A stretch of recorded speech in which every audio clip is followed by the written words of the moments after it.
दोस्तों 8 मई की रात को भारत की मीडिया ने इतने बड़े स्तर पर झूठ का सहारा लिया। जिस वक्त पाकिस्तान पर हमारा देश मिसाइल से एक से बढ़कर एक ताबड़तोड़ हमले कर रहा था, पाकिस्तान भी अपनी जो काराना हरकत है उसको भी हमारे शहरियों पर, नागरिकों पर ड्रोन हमले करके अंजाम दे रहा था। उस वक्त हमारी भारतीय नेशनल जो मीडिया है उसमें कुछ चैनल्स ने बेशर्मी की सारी हदें पार करके झूठ का सारा पुलिंदा ओढ़कर जिस तरह से भ्रामक खबरों का प्रचार किया, टीआरपी के लिए इतनी नीच निचले पायदान पर गए, निचले स्तर पर गए जिसकी व्याख्या करना मुश्किल। जिस तरह से पूरे देश को उन्होंने भ्रमित किया, गलत सूचना देकर उनके अंदर भय पैदा किया।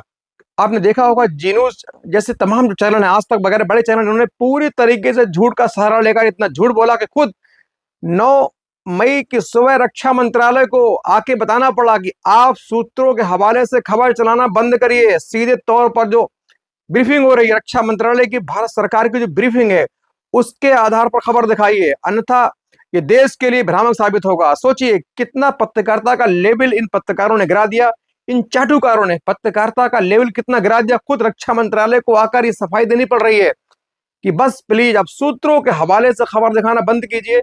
जो रक्षा मंत्रालय, भारत सरकार जो ब्रीफ दे रही है, ब्रीफिंग कर रही है, उसके आधार पर खबर दिखाएं। अब इसका अंदाजा लगाइए आप कि खबरें कितनी गलत तरीके से टीआरपी के लिए जो भारतीय मीडिया है वो दिखा रही है। कुछ चैनल कह रहे हैं कि इस्लामाबाद पर कब्जा हो चुका है, पाकिस्तानी प्रधानमंत्री देश छोड़ चुके हैं, पाकिस्तान आधी सेना कब्जे में आ गई है, अज्ञात स्थान से सेना पाकिस्तान में घुस चुकी है। सोचिए ऐसी खबरों से क्या मिलेगा। ऐसी खबरों से निश्चित तौर पर सेना का जो मनोबल है वो टूटेगा, क्योंकि सेना का जो मिशन होता है, मैं खुद सेना में रहा हूं, मैंने सेना की नौकरी की है, सेना का जो मिशन होता है वो अत्यधिक अति गोपनीय होता है, बिल्कुल एकदम कॉन्फिडेंशियल गोपनीय होता है।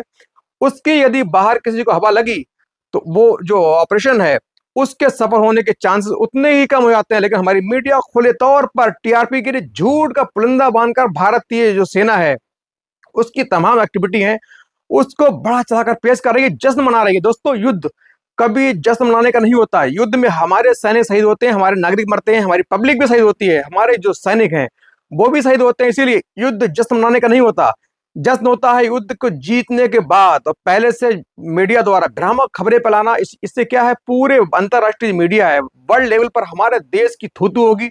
हमारी जो खबरें हैं उनको लेकर के जो अंतरराष्ट्रीय मीडिया है उसमें हंसी मजाक बनेगी, वो हंसेंगे, थू थू करेंगे। इनकी जो खबरें हैं एकदम भ्रामक हैं, पूरे देश में इस वक्त भय का माहौल पैदा कर रहे हैं। कोई कह रहा है कि जम्मू से पठानकोट से फाइटर जेट उड़ चुके हैं, कहीं सायरन बजा रहे हैं। सायरन तो इस तरह से स्टूडियो के अंदर बज रहा है जैसे यदि अब पब्लिक इतने सायरन की आदी कर दी कि यदि सही में सायरन बजा तो पब्लिक उसको भी मजाक समझेगी। इतना स्टूडियो में सायरन बजा बजा कर पब्लिक को उन्होंने इतना सायरन को आम कर दिया कि यदि सही में युद्ध के तौर पर, युद्ध के खतरों को देखते हुए सायरन बजा तो लोग इसको भी एक प्रैक्टिस, रिहर्सल, एक मॉक ड्रिल समझेंगे। इसीलिए इस मीडिया पर सरकार को बहुत जल्द लगाम लगाने की जरूरत है। इस मीडिया ने झूठ बोलकर पूरे देश के आगे झूठ का पुलिंदा बनाकर झूठी खबरें परोसी हैं। लगातार खबरें आ रही हैं कि ड्रोन वहां पाकिस्तान के लिए जेट यहां से उड़े, इस्लामाबाद पे कब्जा हुआ, उसके प्रधानमंत्री देश छोड़ के भाग गए, भारतीय अज्ञात स्थान पर भारतीय सेना पाकिस्तान बॉर्डर में घुसी। ऐसी तमाम खबरों का क्या मतलब है? ये भारत का मिशन है, भारतीय सेना के भारत की अखंडता, भारत की अस्मिता, इज्जत का सवाल है।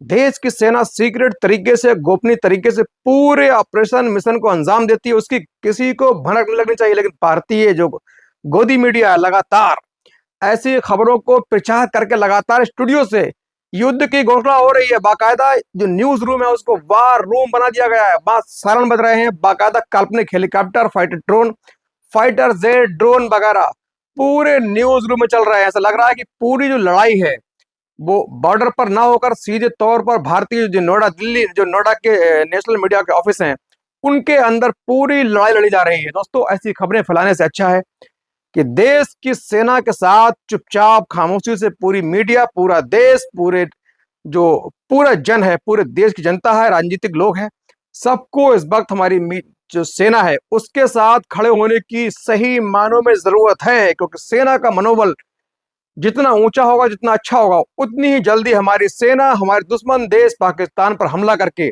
हमारे लिए जीत हासिल करेगी। वहीं जहां एक और हमारा देश पाकिस्तान पर लगातार हमले करके पहलगाम हमले का बदला ले रहा है, वहीं दूसरी ओर मीडिया लगातार झूठी भ्रामक खबरें प्रचारित करके चीख चीख कर चिल्ला चिल्ला कर जो खबरों की गंभीरता है उसका सत्यानाश कर रही है। दोस्तों, आपसे गुजारिश है ऐसे टीवी चैनल ना देखकर इनको बैकाट करें।